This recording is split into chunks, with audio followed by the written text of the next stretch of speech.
go. Let's see. Says I'm live. I apologize for being a little delayed. You guys, I actually did did the whole video and it wasn't live. So my apologies. I'm gonna go ahead and go through this again. Hello. Thank you anyone for that's joining me. So tonight we're talking about falls and fall prevention. And before we get started, I just want to say that today's conversation is for educational purposes only, and it is not intended to be substituted for individualized professional advice. Hello, everybody, and welcome back to Caregiving Made Simple, the ABCs of Caregiving. Now, we have made it to letter F, and F is for falls. Falls are something that caregivers need to think about, but I don't want this conversation to be about fear. I want it to be about awareness, preparation, and prevention. Before we get started, here's my quick disclaimer. This program is for general and educational information purposes only. It is not intended to give medical advice, diagnose, treat, or be a substitute for any individualized guidance from a licensed healthcare professional. Every person's situation is different. Always follow the individual's plan and recommendation from their healthcare professional. If you believe that someone is experiencing a medical emergency, contact emergency services right away. Call 911. Part 1. We want to look at the environment. Let's talk about something very simple. As caregivers, sometimes we become so familiar with our home that we stop noticing what's around us. So periodically look at the environment with fresh eyes. Ask yourself, is there anything here that could make it more difficult for someone to move around? Look at the walking path. Is there clutter? Are there electrical cords or objects in areas where someone regularly walks? Are there loose rugs or mats? Is there furniture in the pathway making their walking way unnecessarily narrow?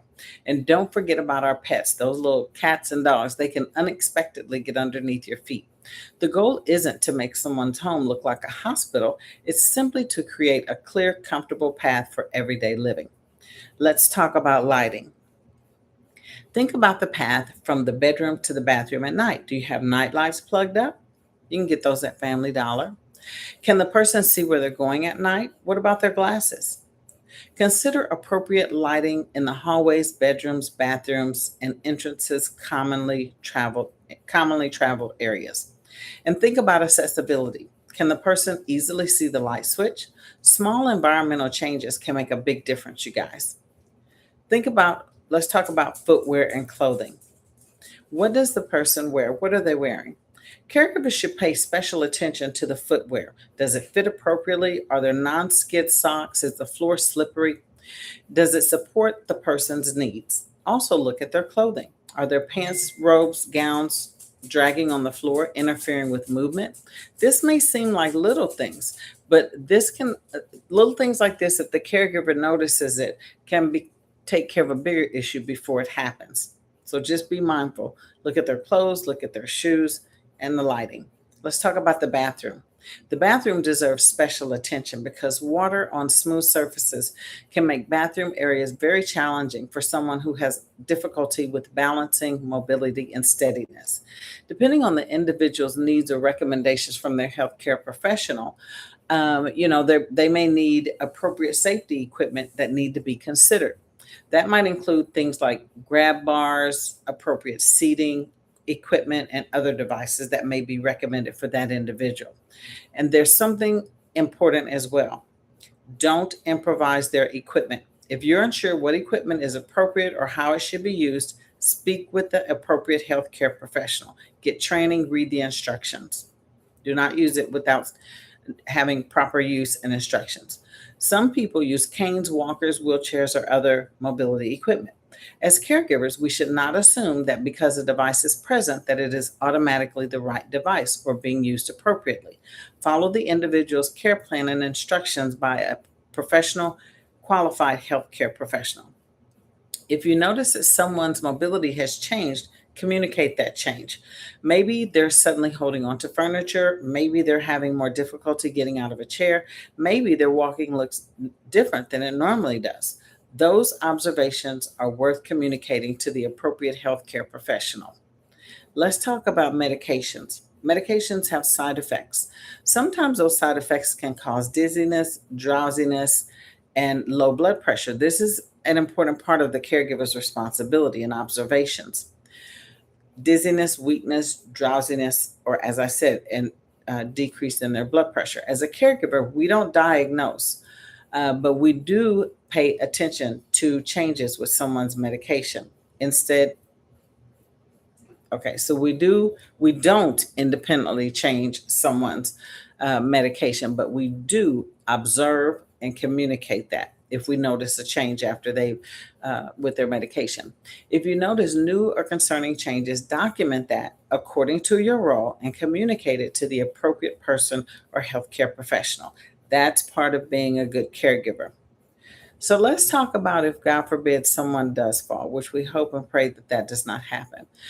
We need to talk about falls that actually do occur. The first instinct may be, let me get you up, but don't automatically rush to lift someone. First, assess the situation within your training scope, follow the individual's plan of care and organization's policies, whatever is applicable for where you're at. If the person appears to be injured or has concerning symptoms, they cannot get up safely, or you believe that there's a medical emergency, seek the appropriate emergency assistance right away. Call 911. And caregivers, you must protect yourself as well. Trying to lift someone inappropriately may potentially result in injury to the caregiver. So make sure that you use proper lifting techniques. If a fall does occur, and again, we hope it doesn't, if a fall does occur and they're okay, let's talk about that. Depending on the situation, the fall may need to be reported and evaluated accordingly, according to that individual's healthcare provider recommendation or your organization's policies. And always ask what happened before the fall. Was there a change in the mobility? Was the environment different? Were there cords, loose rugs, stairs? Was the person feeling unusual? Was something blocking the pathway? We aren't trying to assign blame. We're just trying to gather useful information that may be helpful to the appropriate healthcare professional and caregivers so we can all understand what happened. So here's my closing message. Remember, F is for falls, and it can also be for forward thinking. Caregiving isn't about controlling everything that could happen. It's about paying attention. It's about preparation. It's about communication. And it's about helping to create an environment where the person we're caring for can maintain as much safety, dignity, and independence as possible. This is Caregiving Made Simple, the ABCs, presented by Two's Company Companion Care, LLC. If this information was helpful to you, please like, subscribe, and share this video with another caregiver and join us next time for the ABCs of Caregiving, because caregivers need support too. So I will read a closing disclaimer to you. Remember that the context is general information and purposes only. It is not medical advice, not meant to diagnose, treat, or substitute for any individualized guidance from a licensed healthcare professional. Individual needs and circumstances vary, so follow the person's individualized care plan and recommendation from their healthcare professional. If you believe that someone is experiencing a medical emergency, contact emergency services right away. Thank you for joining me. I look forward to seeing you tomorrow for the letter G. And as I always say, a mustard seed is all I need. Thank you so much for joining me.